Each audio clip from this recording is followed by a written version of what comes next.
Bismillah ar-Rahman ar-Rahim. Kai Havertz cannot be the starter for Arsenal next season, of course, as Arsenal fans love to see me talk about Kai Havertz. This is the topic of the day.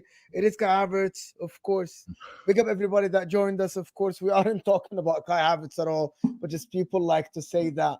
But listen, you know the conversation is going to drift into the Kai Havertz signing and all this stuff. But listen, Thomas Tuchel rejects Man United, or Man United reject Thomas Tuchel. Articles say he rejected them. Some articles said Ineos didn't like him. And we'll talk about that. We're going to talk about a little bit something different. Why are clubs obsessed with the yes man? Why everyone thinks that because Khaldoon, the Manchester City president or CEO, said something about that Pep gives us options, but we have a team and we run the club and stuff. Everyone thinks we can be Manchester City. Well, not a lot of people have Pep Guardiola and have the structure of Manchester City behind him. And because you hired some people doesn't mean you're going to be Manchester City. And I think this is what Manchester United fans need to understand. We'll talk about Maresca. Is he the one, another yes man? Is this going to be a successful thing for Chelsea? And we'll talk about some of the signings. Bernardo Silva staying. We'll speak to Martin about this. As well, we'll talk about Diaz. Jamie Phillips couldn't make it, and we'll talk about Douglas Luiz. Is he the right signing for Arsenal, of course? But big up everybody that joined us. Make sure to hit that like button. Get us to 100 like. I don't like to stop the show in the middle. The like button is the only way we're gonna just get more viewers. Subscribe to the channel if you are new, of course. We're gonna talk about Thomas Tuchel and all this stuff.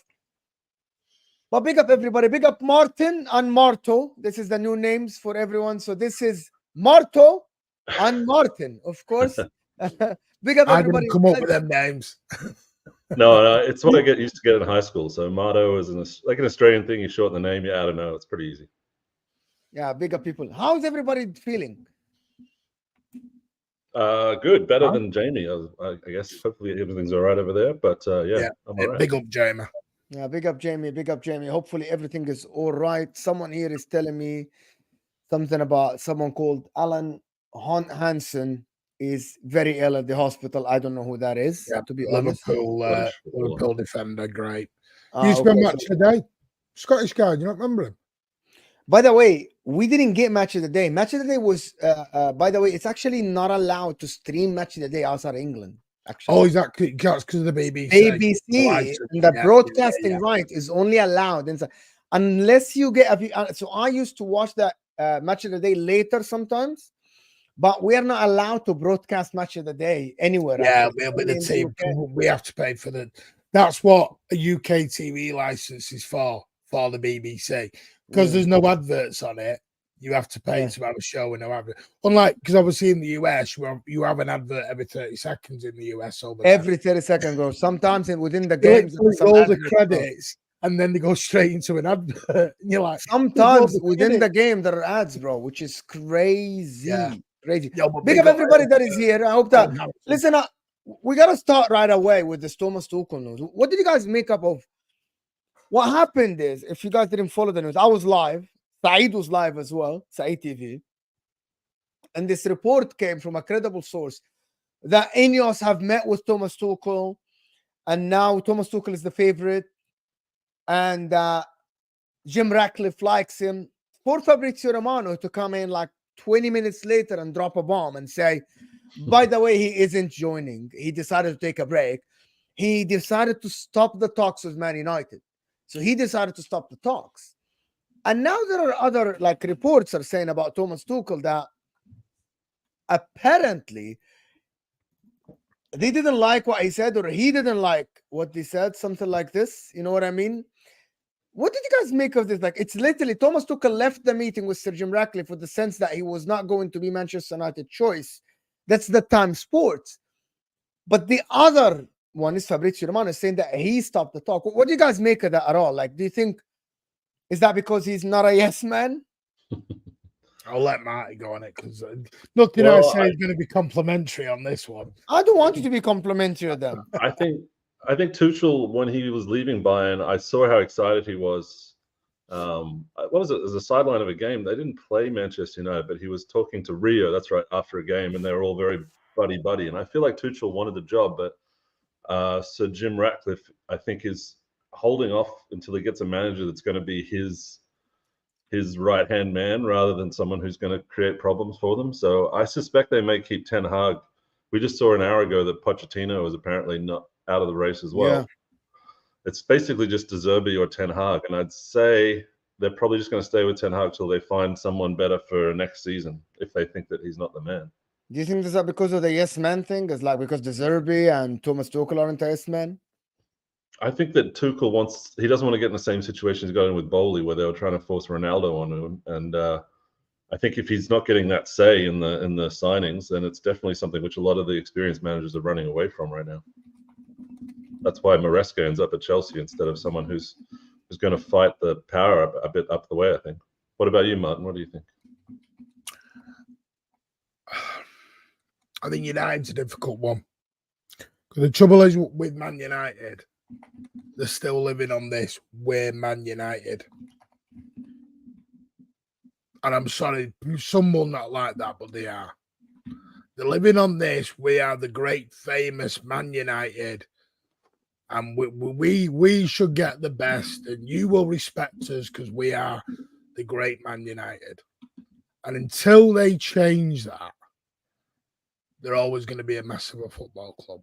And now, the thing that makes me laugh with United a little bit is 15 years ago, they swore they'd never.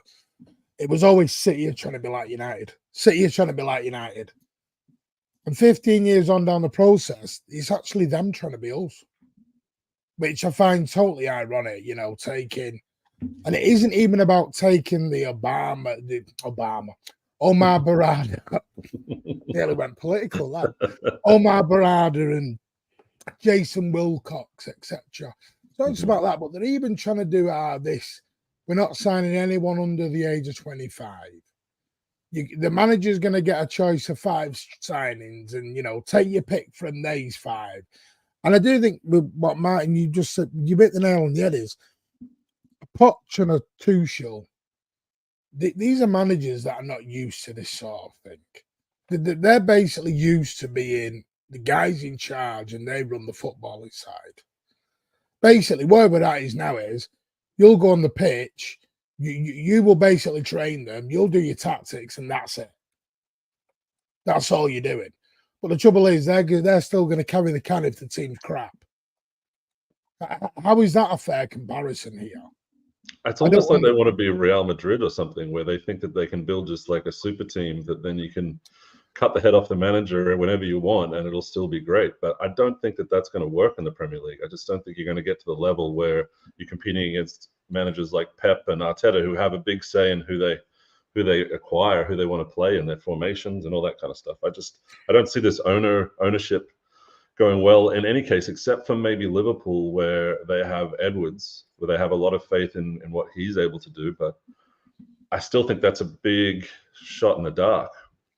I mean, who do United get that is going to suit Sir Jim Ratcliffe's for? I mean, I'll tell you what, Martin, but we don't know what Jim Ratcliffe is. No, but this is my point. I don't know what he is. Like, suit Jim Ratcliffe. Is he Abramovich? Like, it's all talk. That's my point. It's all talk. Everything is just like, hear me out about this. Everything is just talk. Like, I sit and I listen to Saeed and I listen to Terry and I listen to the journalists of Man United and I listen to the shows, and it's all talk that Ratcliffe wants this, Jim Ratcliffe wants that, and it's fine. But I haven't seen yet anything, which is, I'm not asking to say anything, but everyone is saying he needs to suit Jim Ratcliffe. So what is Jim Ratcliffe then? What is it? Jim Ratcliffe actually, ironically, had a membership at Chelsea famously before he bought Man United because he lives in London. So he might have seen the Roman Abramovich way and thought, that's how I'm going to run it now. So he's going to have a say in all the signings and all that kind of stuff. It really just seems like it's destined to fail, in my opinion, or not fail, but maybe it just won't get them above like a top 4 level competing team. But I think to compete at the very top of the Premier League, everything has to be in sync. Like, your manager has to be able to do their own things and cook on their own, right? Not. Do you think the Glazers have been smart here? in a way. Because think about it this way. The Glazers have sold what? 25, 30%, whatever it is, to Ineos. But basically said to Ineos, we're putting you in charge. Go. You've got 25%. Go. You're the minority guys. Go. Be in charge. And the Glazers are just going to sit back and sign a nice big fat check, hopefully, by the end of all this. So, in a way, I do think the Glazers have been smart. And I think some United fans have been sold up the river a little bit, as though, like, for the start of this was going to be a full takeover. No, never a full takeover. It was a 25% takeover. It wouldn't. I mean, no other business sells someone 20% of the business, then tells them you're in charge. Enjoy. Off you go. To me, I do agree with Moes. So Jim Radcliffe has no back record, as in how is he going to behave as an owner? Because same as the Emiratis, for example, when they took over Man City. When they took over Man City, I had no idea how the Emiratis will react. Like when the Saudis took over Newcastle, nobody knew. Like Sir Jim Ratcliffe.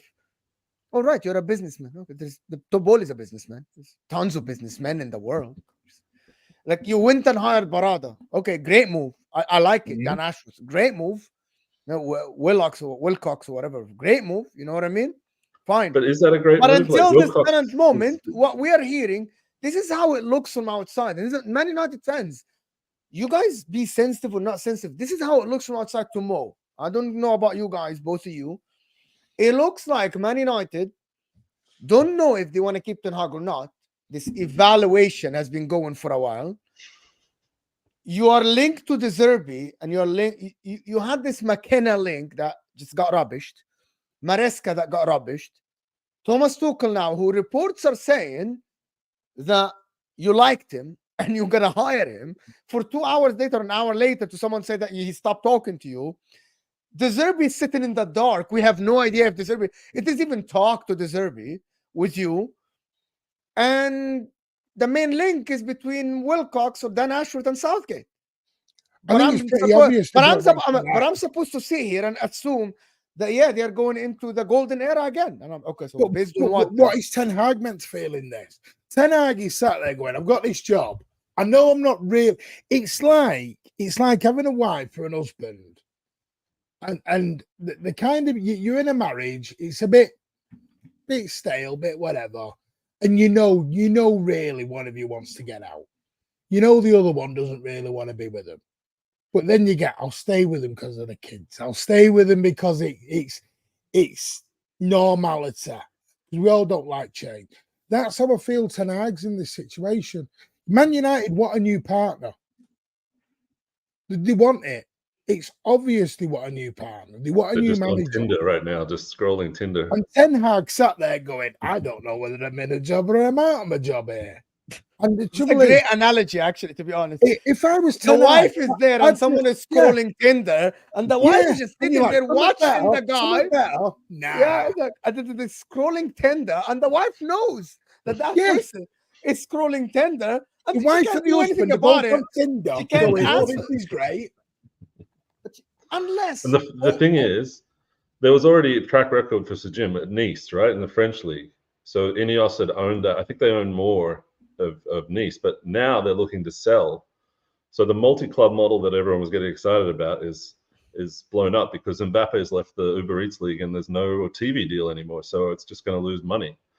And then interestingly, the people they have brought in, look, I'm not going to slander Jason Wilcox, but he only took care of the youth team for like 3 or 4 years at Man City. He's not a technical director. He's not someone who you can just go like, hands off. He's going to get all the answers right. He's done this. I know Bernardo has never been a chief exec anywhere. Right. He was our chief finance guy. And Dan Ashworth was at Brighton. He was at Brighton for like before Newcastle. He went for 1 year, and now he's gardening. So it seems like a real shit show, if you excuse my French. Do you think United fans have to change, and United have to change expectations? Which is why I said they've got to come away from this way the Man United. Because I do think that they're selling this project like in 2 years we're back at the top. Here we go. And listen, it could it may all be brilliant, and they may come right back, but I do think there has to be a little bit of quelling the expectations here. Yeah, but just to be honest, on Wilcox, just to be fair, what he has a very good career in terms of being a player. He played over 300, about 400 games for Leicester, Leeds United, and Blackburn Rovers and Blackpool. And then, just I want to be fair, to be honest. Like he played for the England national team, if I'm not mistaken, and then he had joined Manchester City, and he took over. He wasn't that big a player, Mo. Don't make him out to be. I don't know, but he has a long amazing. He has a long career. In 2007, he was appointed as the role of the director of the academy at Manchester City, and then from 17 by Joe Shields, yeah. So that's a big role to be the director of the role of the academy. And then in 2023, he took over Southampton in terms of being the director of football at Southampton. So that's not a bad resume. But to be honest, we are talking Man United here. Yeah. With respect, Southampton, not United. I'm not saying he's not done a good job, but it's a massive jump to go to. But again, it depends what the expectations are. What is it Jim Ratcliffe is asking United and these people to do? And again, how is someone with 25% of the club basically in charge of the club? Where are the Glazers gone? Have they disappeared? Well, it's like a PR exercise for the Glazers. I think that they've gone, okay, we tried. We're going to let Jim cook now, and then everything will be on his head, because I think they're just sick of being like absolutely hated and followed around on their holidays. 70% of the club, Martin. How have they been allowed to disappear into the background with 70% of the ownership or 75% and been allowed to just toddle off in the background and collect a check? I think that the actual aim of this has to be to get to the top of the league, right? To win the Premier League. You're not trying to build a club that's just going to win FA Cups and Carabao Cups and get top four, right? So if you want to do that, Mo, how many teams have actually challenged for the league in the last 10 years? It's basically just Liverpool and Man City mostly, and a little bit of Arsenal. And then before that, there was Conte at Chelsea that won it. But I think he won it with a team that was like just finished 10th. They'd sacked Mourinho, but before that, they won the league already before that. So it was already kind of like pre-developed. So there's not a great track record of teams coming from nowhere in 8th to challenging for the league. And I think that they're stuck between trying to work out whether to go down a full-on project with a completely unknown manager like Maresca and try and build it from there, or get an experienced manager and hope that they can do enough to get to the top of the league. But either way, I think they're still taking shots in the dark. I mean, well, what? 9th of June. We're still no closer to where we're at in terms of a manager. And by the way, you've not seen any players really leave. Yes, Varane's gone and others have gone, but you've still got Casemiro to sort out. Sancho sort out. You've got all these players that are there, Rashford and Martial, etc. Who is going to make these decisions on these players? This is what I'm saying. Is it we'll sort out the playing staff, then bring the manager? Or in fact, let's not call them managers anymore, the coaches. Let's take the manager. Which is another thing. Oh, you got muted. I'm muted. I got muted. Sorry. Yeah. Which is another thing that I wanted to talk about is that everyone now is obsessed with this. I want a coach. I don't want a manager. Alex Ferguson doesn't exist anymore. And I don't want the coach to make a decision. I don't want the coaches to make the decision about transfers because they don't know their talent ID is bad. That's because Ten Hag got the bad player, and who else got bad players? Like Liverpool fans blame Jurgen Klopp got bad players because it was Darwin Núñez. Okay, so give me Antonio Conte signed Lukaku and won the league with Inter. Antonio Conte signed Alonso from Fiorentina at Chelsea and cooked with him as left wing back. Right? Some Pep Guardiola signings, he wanted them. Arteta wanted some players good. And by the way, this is Arteta, the new manager. Arteta that has no experience. He signed some players good, some players bad. Right? But now, I sit with everyone that, Mo, why you're old school? Why you always want only the old school with the managers? I'm not saying give the managers the key for the club, but people just want to sit here and tell me that Maresca wouldn't have any say in anything. And Man United don't want the guy because if we change the manager, that's what is being said. It's because if we change the manager, we don't want every manager to come with his players. But good managers work, like Antonio Conte, as Marto said, work with 80% of the team. That was Mourinho's team. It wasn't his team. Yeah. It wasn't his team. Pep Guardiola came in, and there was already Kevin De Bruyne, David Silva, Vincent Kompany, Aguero. Who else, Martin? There was at least 7. Yaya Toure. There was 7 starters that weren't his players. And in the second year, he won the league. Yeah. And I can tell you, I can go the list on, and it doesn't have to be in England. I can go to Ancelotti does this. Comes in, works with the old team. It doesn't have to be your own players, right? It's just a way of like, I get it. And Martin here can explain to us about the Pep thing and how they do transfers, because Khaldoon spoke about it. It's not that they just force the player on Pep. Hey, this is who you're going to work with, coach this kid. It doesn't work like this. It doesn't. Yeah, it's where this word profile come from. Say you have a list and they look at, say they want a midfielder. They'll have a look at 5 midfielders. And then there's criteria. Can they play more than one position? What is their age bracket? Have they got a release clause? Do they fit in? Because listen, Pep does have insight into certain players, but generally what you get is now is a coach will ask for a profile of a player. Can they play passing? Can they play in more than one area? It's not just, I think we've, as managers or as fans, we've got to come away from this guy's just a right winger. This guy's just a left winger. This guy's this, because you now look at it, it's like the Doku, for example. I think that was a Pep signing? Probably not. But then you look at what Pep's done with him. The Doku that was there at the very start of the season is not the way Doku ended the season. Very different way of playing. And no one tells Pep like. But I'm play, sure. right? But I'm sure no Pep. I'm sure Pep didn't wake up this morning and they told him, "Hey, by the way, we signed this kid. Go and coach him." Yeah, of course. Pep wanted a winger, direct, quick, changing. Yes, what I mean. Really he will give them bullet points on what he would like and what. And I'm sure he watched some tapes. Like, listen, I will never. Oh, of course. Think that Pep Guardiola has Doku forced on him or something like this, or Kovacic. It's like Nunes. I'm telling you now, Nunes to me was a Pep signing. That was a Pep signing because he's a Pep kind of footballer. I think people have got to, it's like the goalkeeping situation. You know, how many goalies are out there who can play out from the back now? And loads of people try it, but can they do it?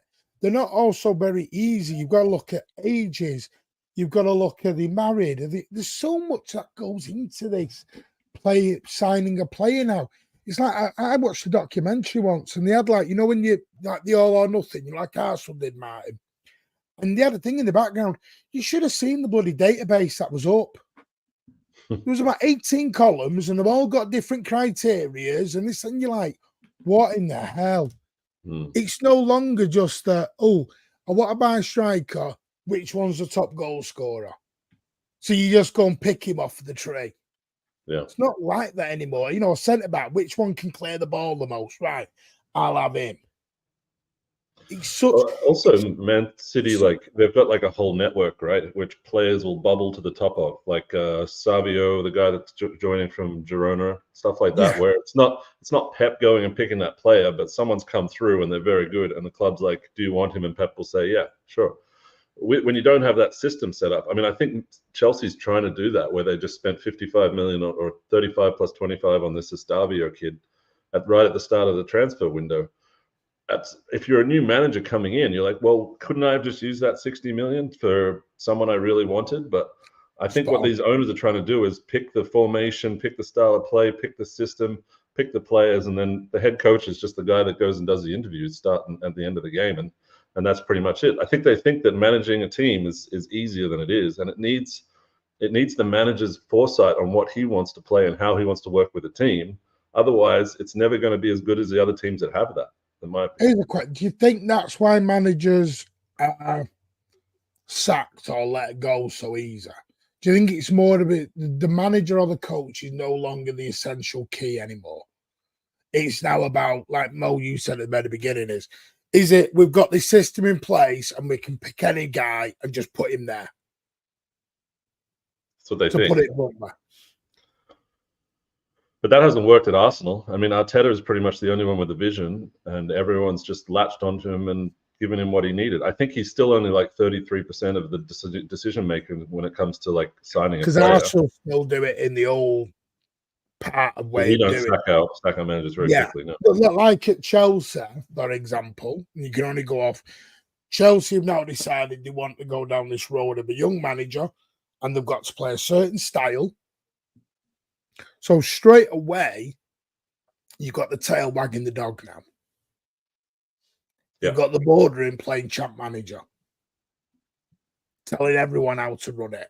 And that's why I do think these managers or coaches are so easily replaceable now. Because you just take them out, put somebody else in. Are you willing to do what we ask? Yeah. Okay. You're going to have some input, but not a lot. I think that's a lot to do with managing fans. Like, it's so easy to just delete the last season when you get rid of the manager because everything can be put on them, even all the bad owner decisions or whatever. They can just be like, that was the previous manager's fault. Poch played Chilwell left wing, like it was all his fault. But sorry, Martin, this is a great point. But I'll make it, and I was going to come to this, making this in the chat. It's an American thing. Who are the coaches that are doing it? Who are the teams that are doing it? Who owns them? Who are the majority owners? The Americans. I think this is what they're all trying to do. They're trying to bring the American sport, Martin. It's completely different sport. The way baseball work and the way American football. Listen, I'm American. The way baseball and American football work is completely different than football. So what does a coach do? It doesn't work because coaches just work. The team on baseball have tons of pitchers and tons of batters, and the contracts go into the, and it's just they give 10 years contract. It just doesn't work like this. Football, which is football, our football, will never be able, the American owners, to make it look like how managers and owners manage a baseball team or an American football team. American football team has an offensive team, a defensive team, and the special team, right? Plus some other reserves, right? And it's not about picking 11 players. It's not about picking this and that. It's about coaching what you have. They will never be able to make it the same. It will never be that way. And if American owners think that they can take this to be the same as American sport, they will fail. Because at the end, you coach 11 players or 16, 17 players to play a certain style. It's a completely different game. The structure is different, right? The tactics are different. It's not like American football. There is, in American football, which is if people understand what American football, how it works, right? Because I spent time, when I first moved to America, I watched a lot of American football. And I watched a lot of shows about American football, right? It was part of the, getting involved in the culture and all the stuff, and all my friends and all the people watched it. There is something called a playbook, people. A playbook, right?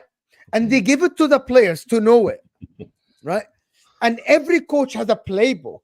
And when you join the team, you learn that playbook. So any player, it doesn't matter who you learn the playbook. But it is different. This runner, you know what I mean? It's faster than this runner. This guy catches better than this. But the playbook for that coach is the same. The defensive line do this. People just don't understand that American, they will never. So this is why the owners of the team do the trades and trade this guy for that guy. And for baseball, it's the same. The playbook is the same for the coach. I think that there's zero soccer for Americans. If they want to make it like American football, the thing is, I'm being accused of xenophobia now in the chat. I am American. Forget the chat. I am American. It's just, what's xenophobic? What we're talking about? How American owners. That's what I mean. Just forget it. Don't forget. With all due respect, people. With all due respect, anybody's gonna say, this is xenophobic. I'm freaking American and American citizenship. I live here, so stop this bullshit. I'm Egyptian American. Anyway, this is why it's different. It's completely different. Might be basketball is a little bit, the coaches might adjust to 5 players because he can embed his tactics based on the ability of LeBron, different ability than Derrick Rose, than the ability than the 3-point shooter. But they won't be able to take the American football and make it into the football that you got that is in England or Italy or even the MLS here. Because it's completely different. I think though, to the point, I think it's more the NBA, more than, like you said, like you take. And oh, by the way, good evening, everyone. Good evening, Ollie. Hello, Martins. No, I think that sort of the NBA is so structured where you've got a general manager who sort of sets the tone of the team, and then you just get a coach. And you look at like the Philadelphia 76ers, who the whole trust the process thing came from. Like they were just going through coaches. It didn't really matter. They just had a set system they're trying to get to, and eventually, I mean, they haven't won anything yet, but it's that sort of thing. And I think like, that's sort of maybe that's the model some of these guys are looking at, where they think let's take it away from the managers. Let's go away from also look, the danger of having one manager who sets like the culture and everything is what we had with Wenger, what we had with Fergie.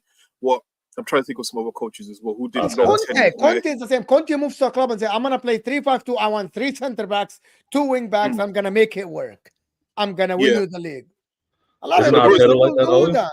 Can I do this super chat? Because this is so if you're trying to build for a dynasty or like a long period of time, then you keep one guy and you follow their vision. But back in the day, remember in like the 2000s and the 90s, a new manager would be given 3 years, 2 to 3 years before they get fired, right? They'll be like, okay, we've got to get rid of the old players and we've got to get in the new players, and everyone's very patient. That doesn't exist anymore at most clubs. It's like you succeed now or you're gone, and we'll get someone else to work with this team of players that was built from a spreadsheet based on watching Moneyball. Yeah, let me do the super chat. Okay, God Imperial, I want to thank you for the super chat. This is how you use a super chat. It's literally countering the argument. Thank you so much.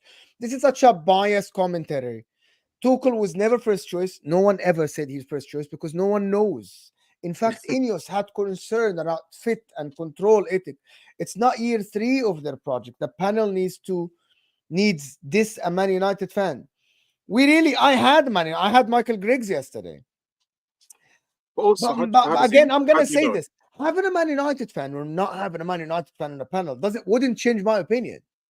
And it's not about a debate of, okay, are they good or not? I'm just stating my opinion. At the current moment, all I'm saying, which is the analogy that both Martin came with, is the wife sitting there while the husband is flipping tender. But the wife is there. We're actually saying it's not fair on Ten Hag. He's going to tend to the wife and tell, oh, yeah, let's go on vacation together because I couldn't find that tender day. But we're not just talking about Man United. We're talking about Chelsea and Liverpool at the same time, who are in basically the same boat, like starting out. The only team that has continuity is Tottenham, and they have Spurs, who's happy to like re-sign Werner on loan and stuff. He's doing his own thing over there. So I think it's going to be interesting to see how they succeed. Can I present something? I actually think Chelsea, Man United fans, the majority of the people I talk to, there is no unity. Like they don't know what they want. So like they say, we would be okay with this. And then when someone isn't linked to them, they say, okay, all right. Some of them don't want for example, Pochettino. Some of them don't want De Zerbi. Some of them don't want Thomas Tuchel. Some of them want Ten Hag. And I think at the current moment, Thomas Tuchel plays different football than Pochettino, than De Zerbi, than Ten Hag. Okay? So who's going to come in and embed what you want to do? But it's not about only Manchester United, to be honest. It's not about that. It's about this new yes man thing that is annoying me. Yes man. Every time I say, would Maresca have involved? No. Maresca wouldn't have a say. No. It's the guys. Well, the guys that sacked 5 coaches before 4 coaches, or the guys that overspent on Enzo, or the guys that signed this and that? Which guys?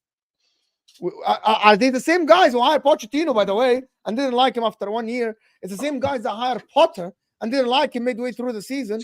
Can I just, the best knowledge I've got is, I've always said Southgate is England manager because he's a yes man. I think that's what the English FA have always wanted. Because he's the boss yes man. He's the supreme level yes man. And it was a big no-no. because Capello was too. He was too confrontational. He was too, no, what you want is wrong. Let's do it my way. Didn't want that. So they went now and they thought, right. So they changed the ethos and they went, we want English managers only. So they wanted to, we're never doing foreign managers. Forget it. We're not doing it. Because Isn't the last there one were two, Capello, right? yeah, Capello was the last He guy. fell off with So them, we and ended then up they said, with the Wally with the Brawley McLaren, and we ended up with bloody Southgate and everything else. And it's no coincidence then Southgate, it was a yes man for England, he's been heavily linked with the United job, whether it's reports, rumours, whatever. Southgate would then be a yes man for his mate, Sir Jim Ratcliffe. He came in as a I'm substitute, sorry. right? He came in as like a placeholder manager and was so good as a yes man that I think they decided to keep him. But Yeah. I don't, he Listen, didn't really I've earn had it. some of my best friends are United season ticket holders. And they said they'd walk if Southgate walked in that job. They would throw the season tickets right back at United. Because they don't even know what they want anymore. The trouble is, you've got a club like United that is rotten at the core and it needs sorting out from top to bottom.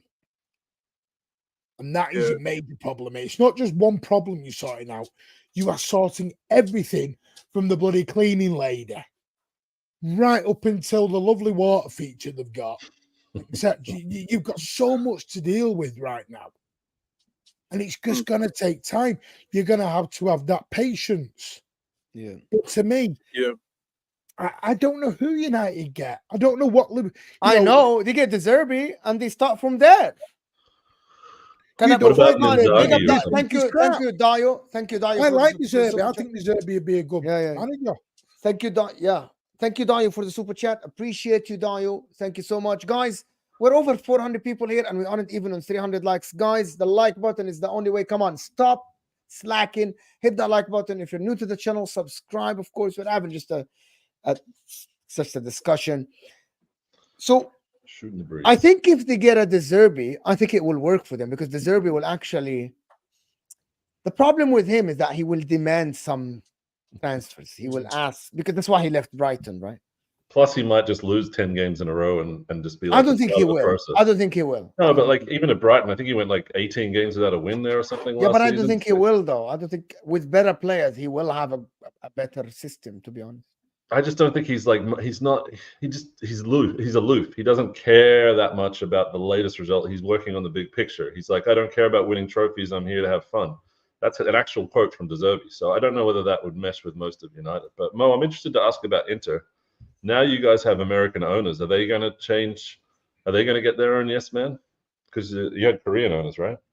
we can't do our yes man. We don't have any money, so it's no yes man. No, yes man's are cheap. There's no What yes they man. need, You what know they what I need is a mean? loan. Like it's They not need a about a loan. yes man. There is no money.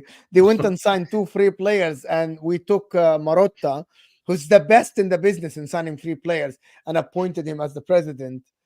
Basically, so he's the one who built the Juventus team that dominated into 2 Champions League finals for free. You know, the Dani Alves is the Ashley Cole and. Free transfer And your way Patrice all the way to Evra, I'm another sorry, stereo. Patrice Evra. He's the one who did this free. Paul Pogba from United. He's the king of that, and he built us a team. So it's different in Italy. Maybe that's the way to go because then you don't get, you don't lose all that money on transfer fees. Well, we don't have the money, but now they might have about 100 something million to invest. Inzaghi has a say. The board has a say, but nobody forces a player on the manager. Nobody does this, by the way. Do you think anyone as a manager will walk to the training ground and find a player he never heard or he didn't want to coach the player? Poch didn't know who the Lang Sao was. Sorry, wait. No, sorry. I gotta say, one team does it, and it's gonna sound so strange to everyone, but the most successful team in European history is the only team I know that will sign players because Florentino Perez wants them, not because the coach wants them. And somehow they've made that system work. But they're the only club like when again I'm the guy who always goes back to history. I know, and I probably bore people by doing this. But when they lost Claude Makélélé to Chelsea, I forget who the manager was. He may have been Del Bosque, but he fought tooth and nail to say no. And Florentino Perez said, no, we're going with this Galactical model, and they brought in Beckham, and we saw how that Yeah, panned and out. they sold Cambiasso to Inter Exactly. and Makalele to Chelsea. To Chelsea, And exactly. then they went and signed different players.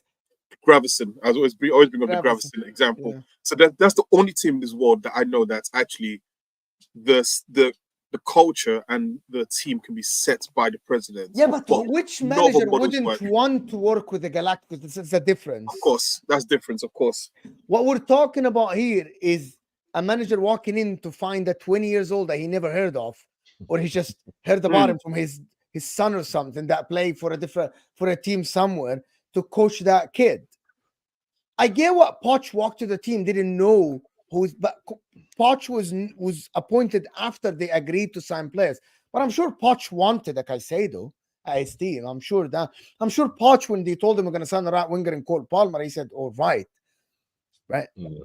But there's a difference between a yes man. And by the way, a lot of people said that Pochettino was a yes man in the first year, but when it didn't work, he said, "No, I want control." This yes man thing is a mess. Didn't get control and what? Say that again. And didn't get control and then what? They let him go. Or what sacked? But this is the problem. You never hear whether they were sacked. This is the problem. And this is why I said it earlier on. Whoever, I mean, Liverpool kind of didn't. They kind of did it and they didn't. They sort of went down a bit of a list. And the trouble is, unless you know, you don't know who number 1 was, number 2 was, or wherever was. And they've ended up with Arne Slot. And he could be fantastic, but a lot of Liverpool fans are already not wanting to give him the chance straight away. They're like, no, that's it, end of, get him out. That's not a lot, though. A lot of people are but there are some. There are some. But they're the ones who all went into the Alonso camp, and then they went into the guy at Amarim. Amaron camp. And then they've got Arne Slot. I don't think you're never going to please the fan base, because fan base are looking at it in a subjective point of view. It's like a style of play. You're never going to please all the fans on a style of play, because some fans want rip-roaring wingers and some want nice pitter-patter football. You'll only please Tim Martin if you win like Pep Guardiola. You will never see a Man City fan. No, City fans. I've argued with so many City fans this year over style of play. Because some want Sterling Sane football. Some think it's too boring the way we play. And I'm like, but we win trophies. How is it boring? Does it mean people want you to lose so that it's interesting. But I think the way Liverpool are different than the other two is because they've got a squad which is fully developed. Basically, Arne Slot, I think, is quite in the mold of Klopp, or is almost as close as you can get. So I think that'll kind of marry together pretty well without needing to clear half the players. I mean, they'll probably still do that in the next couple of transfer windows, but United, for example, did you see the Athletic just now? Roberto De Zerbi is one of the names under consideration to replace Erik ten Hag. There's also members of Manchester United hierarchy who have given serious consideration to Southgate.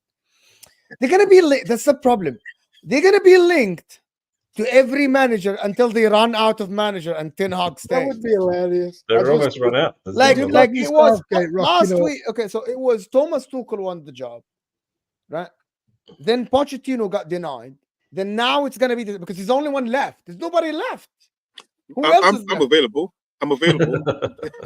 I once finished first in Championship manager. And, I mean, at this rate, you might as well put me on the list. They tell me, Mo, you sit there and you don't like Man United. That's beside the point that I don't like Manchester United. But I'm trying to be very objective. Like even Liverpool, they went Xabi Alonso, no. Amarim, no, we don't like it. Arne Slot hired before, but Klopp is going. At the current moment, there are too many possibilities for Man United. Can I ask you all a question? Go ahead, yeah. 10 years ago, even 15 years ago, did any of us really know who the chief execs of all our football clubs? No, unless we supported them. You didn't know who. I knew one guy. I knew Moratti. You knew the Arsenal one, but you didn't know Chelsea's was and Southampton. Yeah, I knew. There's now like the chief execs are becoming more in demand than the bloody managers now. I think next year they're gonna start giving rings instead of the medals. Yeah, this is my point. Chief execs are now going for 25 million quid on a release clause. If I said that to you 15 years ago, you'd have looked at me and gone, I didn't even know who the chief exec was. I think because like owners used to be the chiefs of exec, they'd buy the club because they thought themselves as like a bit of a football, whiz, and then they would have a go at it for a while. And then when they ran out of time, they're like, oh, let's get a CEO in, or if they needed to get results. But I haven't heard of it making a big deal at any club. I think it was a bit of it's social media style now. I mean, social media. This is what I always say. Social media is the one that is. When oh my God! I got some Man United fans. Sorry, Olu, celebrating that signing of. Okay, we got Dan Ashworth. I've seen shows done. What I mean, because they are negotiating Dan Ashworth from Newcastle. I'm like, really? A show for that? Mo, this is what I started doing this thing. I start asking the question of, can you tell me the job description? Because I think a lot of people now are starting to get excited and giddy about some of the C-level suites, like appointments, who in reality, we don't know what that means for the team. The CEO is looking after like the financial direction of the club. It's got nothing to do with what's happening on the pitch, right? That's the sporting team's job to figure out. And so when people talk about Omar Barada, which, listen, I get it. He was at Man City. Man City have been super successful, right? I don't know what his role was at Man City, to be honest. But to then transform that and say at Man United, this is what, because he was at City, he's going up at Man United. Well, you don't know what his role is. Focus on the sporting side of things. The fact that people here talk more about the C-level suites. So they want to tell us. So the thing about it is that what you're saying is true. They want to tell us that these guys are the ones who are gonna make the sporting decisions, and I'm supposed to sit here and clap and praise that. Otherwise, I've been called by people, Mo, you're ignorant, you're old school, you don't know football because you aren't clapping that these decisions that we all knew maybe Alex Ferguson was making. Even forget Alex Ferguson. I'm going to tell you one thing. When Abramovich was managing Chelsea, when Antonio Conte or Mourinho were hired, I am still looking at Mourinho or Antonio Conte as, for me, as a fan or someone who watches the games, as the guy who's the face. It wasn't Abramovich. It wasn't Abramovich's right hand at the club. It wasn't that. It was Mourinho, Conte, right? Even at any other club, it was that. And by the way, but even Man City, we were looking at Mancini. We're looking at Pellegrini. When Pep came, we're looking at Pep. This new thing that a lot of people want us to look at and clap and praise. Yes, you fix the structure. That is fine. Because you had the Glazers for the long time running the club and Ed Woodward or whatever. But also, at the end, I say watch 9 months of football. I'm looking at the managers and the players. That's it. That's what I'm looking at. Can we just spare a moment before we move on for Omar Barada? He's gone from a beautiful, shiny, brand new building with Man City with all the money and Pep and everyone in the world, and then he's gone to Man United and the carpet's moldy. There's like a dog flap on the back door. There's pictures of Ferguson everywhere. Nothing works. The lights are off, and he's got Jason Wilcox to deal with. And the two of them are like, "What are we going to do?" Like they're not going to pick Man United up from the gutter and just single-handedly turn it into a beautiful operation. Everything's against them. It's got to be one of the hardest jobs in football right now to try and turn around a ship that size. The only thing you hope is that they've got a long-term vision of what they want to get to. That's what the CEO has to be doing. What is the vision? Like, what is the vision? Exactly. But they would know. They would know. I know. Terry, I was in Straight Facts with Terry, and he showed the vision. No signing over 25 years old. They want a certain style of play. Brazilian kids. Like that's okay. That's generic. That's every club is doing that. Bravo. Multi-club ownership. That's like this is great. This is all the thing. Everything is great here, right? That's fine. Okay. Everybody wants that, by the way. And if you want, this is like what was presented is the ideal situation. Like it's like if you ask anyone, what would you want for your club? They're gonna point, oh, this point, this point, this point. Yes, we agree. But was there all a the time club scale on that? Was there a time? Because here's my thing. No, there wasn't. But that's what I mean. So which part of that? I always do this. One thing I will give Arsenal credit for, at least when you say the word. And by the way, it's no dig. Say it. Say it. No, say it. Dig. I know you do it. I love it. No, I love it. You said right to Arteta, this is our project. and you've given him the 4 or 5 years to do the project. If you're going to do a Chelsea and give them 6 months, well, then what's the point? You're never going to get anywhere at that point, because you're just going to. Arteta came with his project. He brought the dossier of what he wanted to do. I don't think anyone's doing that at Chelsea. The owner's coming from the other way around, going, okay, how are you going to fit our vision of selling hotels to ourselves and selling Cobham to ourselves? And let me add to that as well. So, and listen, when people talk about what stage in the process are you? I mean, I always laugh at that because I'm like, no one really understands what he was saying. And so, I mean, very quickly, first stage, get rid of players that didn't want to play for the club. Second stage, sign young players. Next stage was challenge for the league. Fourth stage was win the league and continue winning. That was it. And it's turned into this whole thing of like process. Like, it's in reality that makes sense.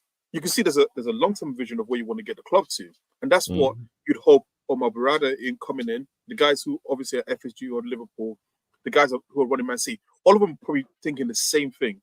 So, like when Man United fans are getting giddy and saying sign under 25, Real Madrid are signed under 25s. It's not a new thing. Like, it's only Man United maybe that were spunking money at the likes of even Pogba when he came. He was really young, right? So again, I don't think he's deviating too much from what they're already doing. It's just that they just need to get better at it and not have sort of waste money on players that, you know, spending £90 and let's say £90 million on Anthony, as opposed to maybe going to get someone who's a fraction of the price who can do a better job. That's kind of what the manager and the sporting director should be doing together, not you know. But now they're entering the stage that we were at, where you've got a team full of dead players. I think it was only 3 or 4 years ago where Terry was saying that Man United's squad's worth over $1 billion, or it's one of the best squads in the league, and they just need the right manager. At this point, I don't think any of those players. I can't look at anyone in that team and think they should definitely stay at this football club. So that's a huge job. Like, not even just the squad. No one's got patience. This is the problem with United. United finished 8th last season. Yeah, yes, they won the FA Cup. They got into Europe. But so, what is the process stage? Is it getting to top 6, then top 4? Get rid of the deadwood, bring in the, because that doesn't happen in one window. You're not going to get rid of the amount of players United need and sign the amount of players United need in one window. And how do you sign players to a manager that they don't know if is going to be there or whoever it is? Like, that's how you get players. Are you signing for a coach? Are you signing for? This is what I'm saying. Who's in the negotiations? Is it now the chief exec? And the manager or the coach? You know what I'm assuming? I'm assuming that maybe I'm wrong, but I'm really assuming, and it's how I think logic dictates. If Manchester United go to, or if I go to Olo, for example, and I want Olo at my club, first question Olo's going to ask me, who am I playing with and who am I under? Number one question.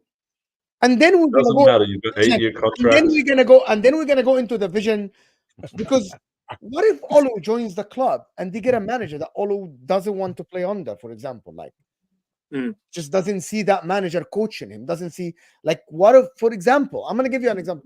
What if a club that doesn't have the vision and doesn't have the great execs has Pep Guardiola, and another club has this amazing execs and amazing long pages of structure and plans for the next 10 years?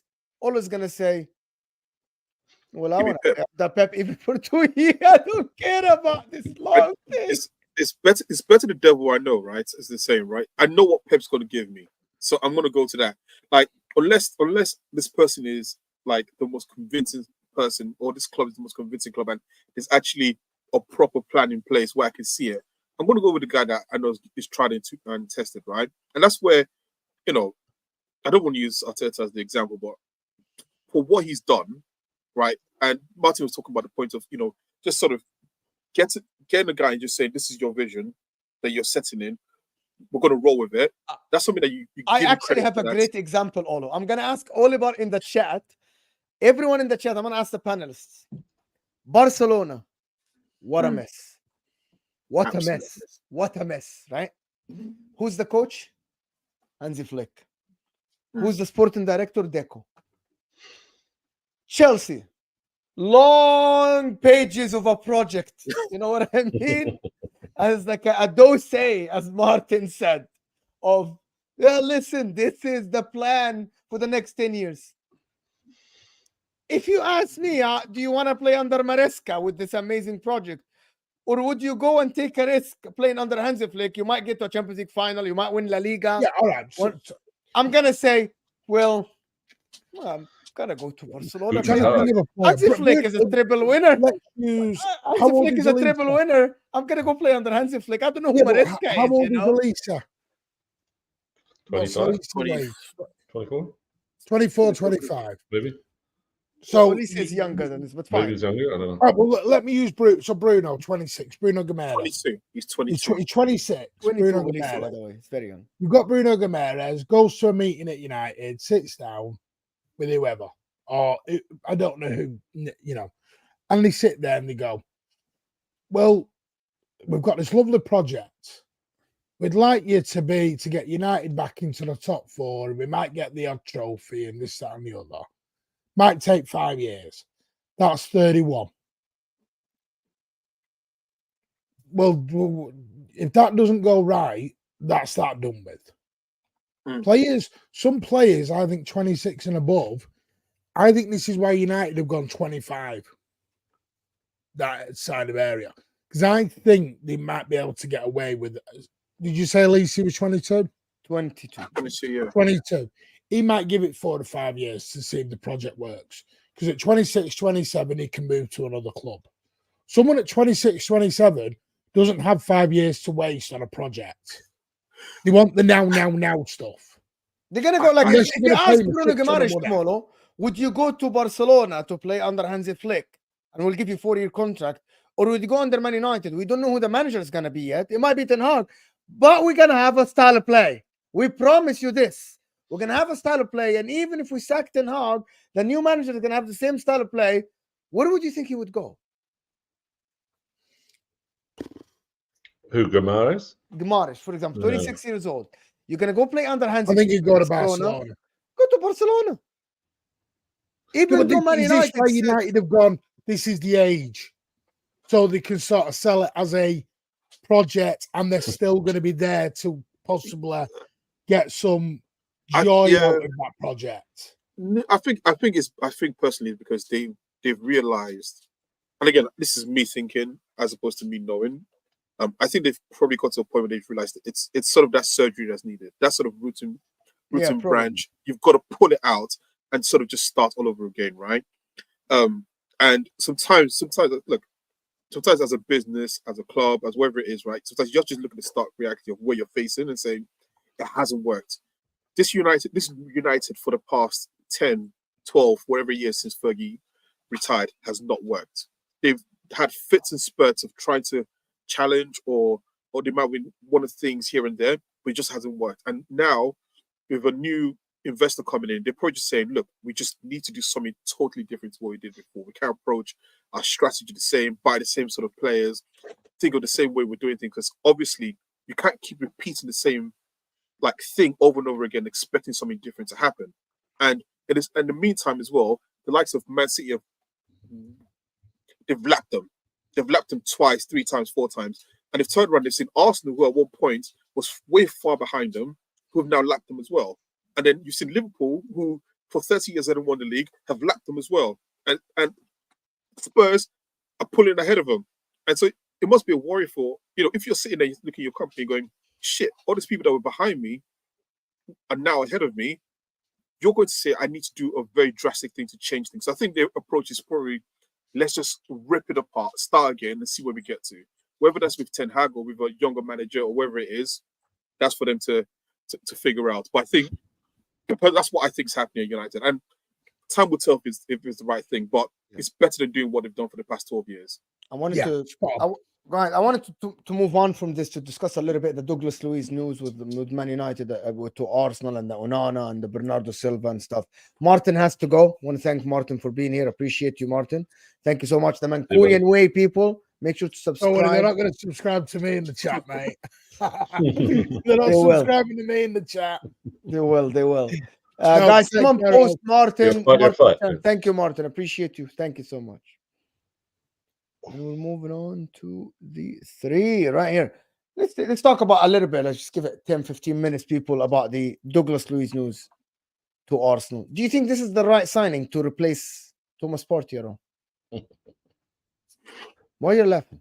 I've had a lot of battles about Douglas Luiz. I think Olu's seen a bunch of those.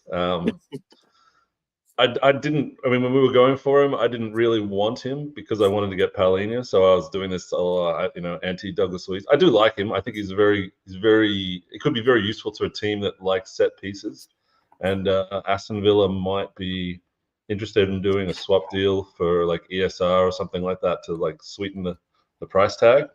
I know they don't want to sell to Arsenal, so I haven't really like got my hopes up because all these clubs hate us now. So the last thing they want to do is give us one of their best players, especially for PSR reasons. It would leave a dirty taste in their mouth. So I think they'd rather he went to, who was it, Bayern or whoever? Someone had already negotiated. Paulinho. No, Luiz. Luiz hasn't gone anywhere yet. You have to. He hasn't gone anywhere, but I think he was linked to going somewhere, and that's why people have thrown our name in because we were used to be interested. That's my guess.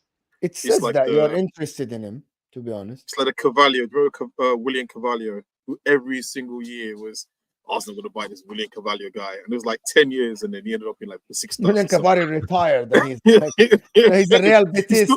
He went to Real Betis, went to Preston, Germany, still linked to Arsenal. Yeah, it's crazy. Yeah, but I actually think if you guys get Douglas Luiz, I think he's a fantastic signing for you guys. Do you know what? I think maybe again it's my lack of not watching many teams outside certain games, but he sort of blows hot and cold, right? That's my feeling. Sometimes he looks like the best player on the pitch, and other times he looks like a passenger. And he kind of feels to me a bit like effect.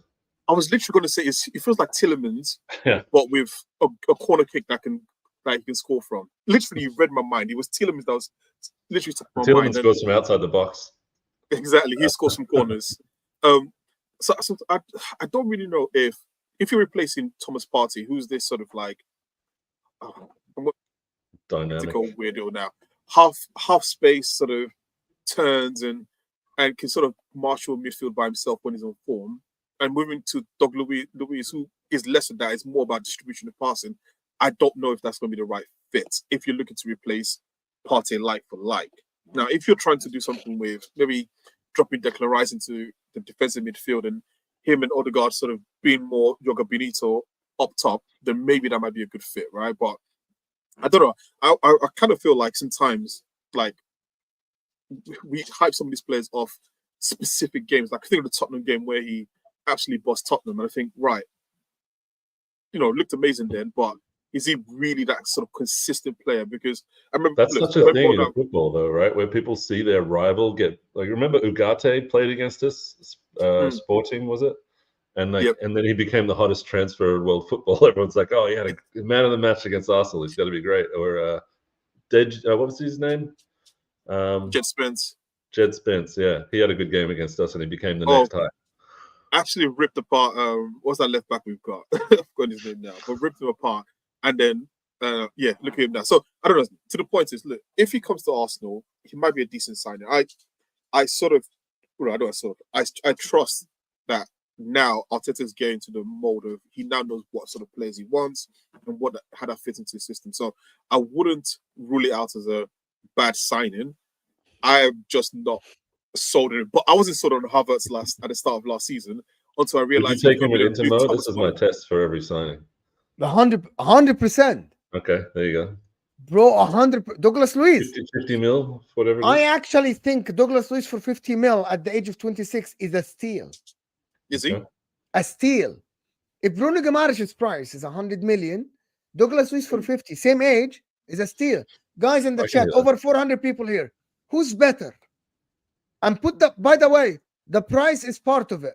Half the price. Douglas Luiz, or I did this morning, or Bruno Guimaraes. Who you guys would want?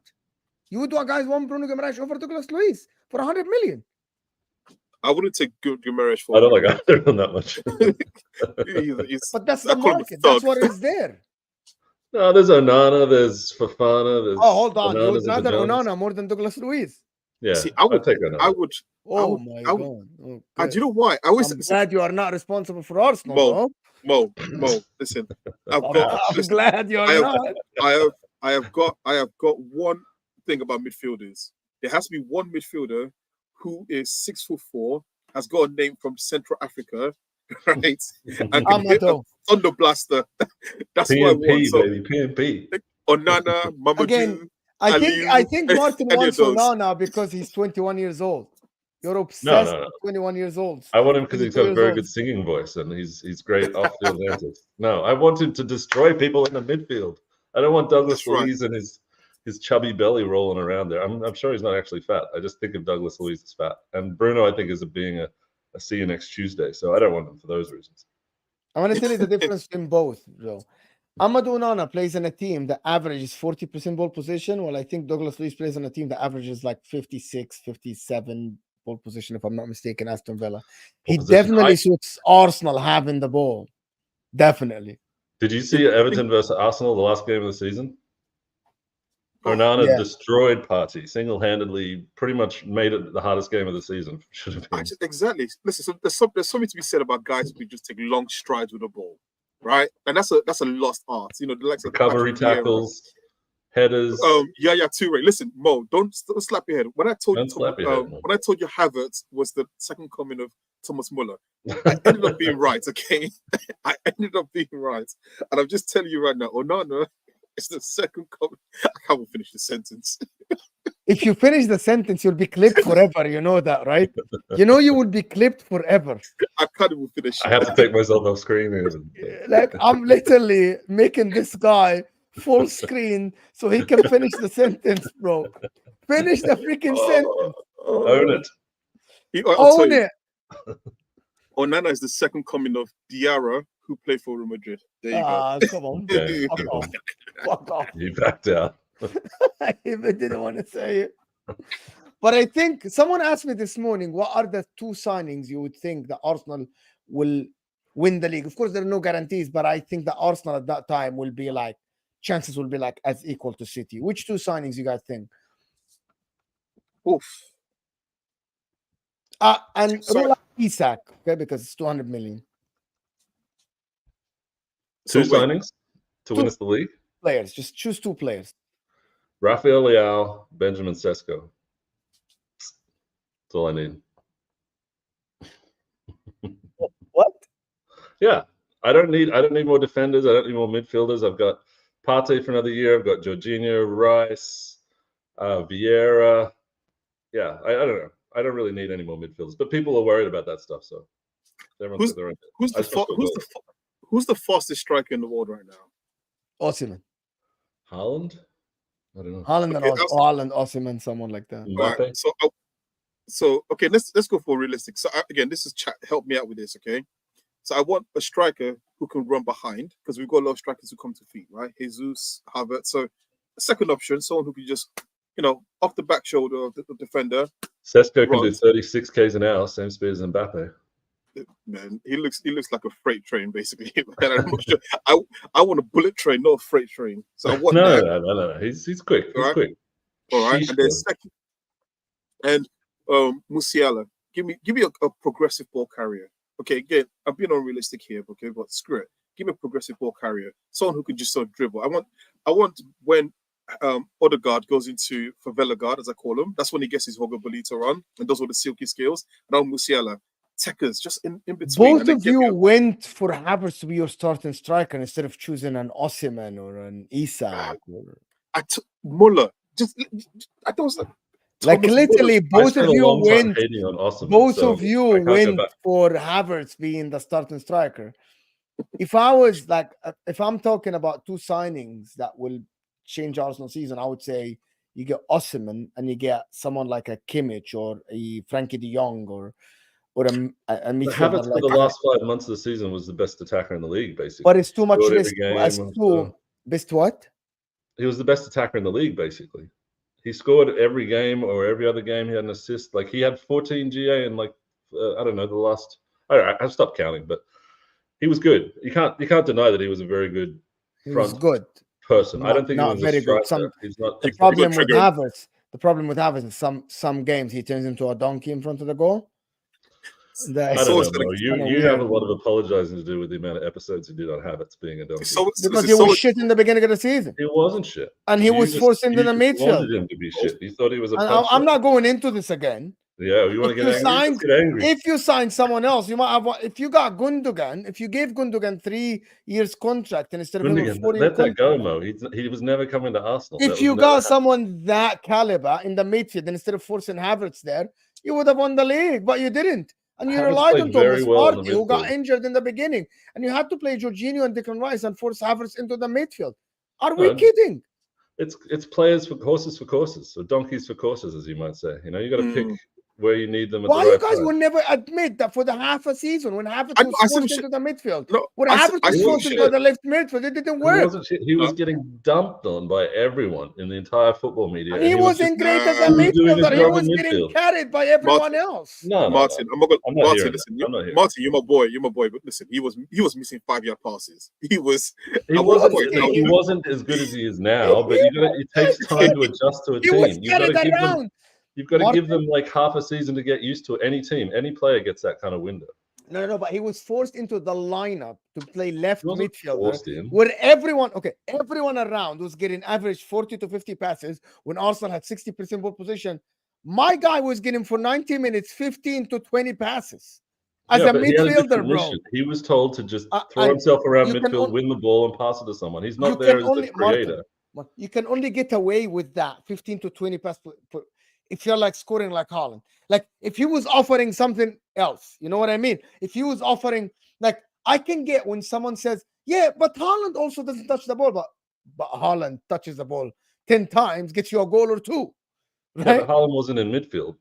Havertz was in midfield. So we went back to say, what did Havertz offer in the midfield when he having 15, 20% winning the ball, defending, throwing himself about. That was his told to do. He had to get used to being, and now he's brought that into the being like a false 9, and I think he does it very well. So I felt he shied away from the game in the beginning. In the first, he looked a little bit like, but everyone was booing him and like, he was shy. Right?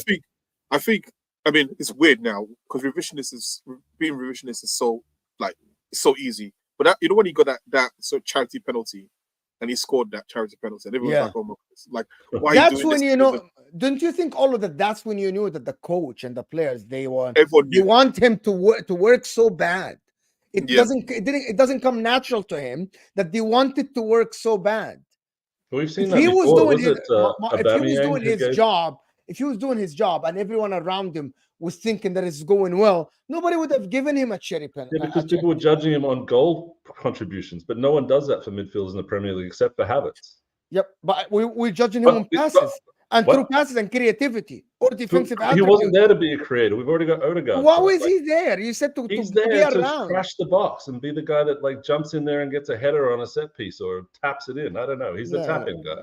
Well, he didn't do well until I'm with more on this one. When he moved up front, we saw until he went up front and he was moving. You saw my vision. You saw my Thomas Muller regen vision. I'm very consistent with this. I don't think Zinchenko was a left back. This is why when you ask me to change. Martin, when you asked me to change my opinion, but you don't want to change your opinion as well.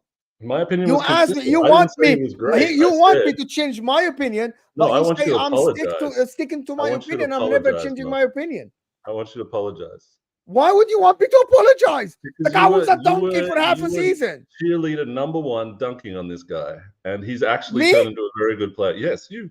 He was forced into the lineup for half a season. He was a donkey. Your Arsenal boy here is saying the same. How can I point to him?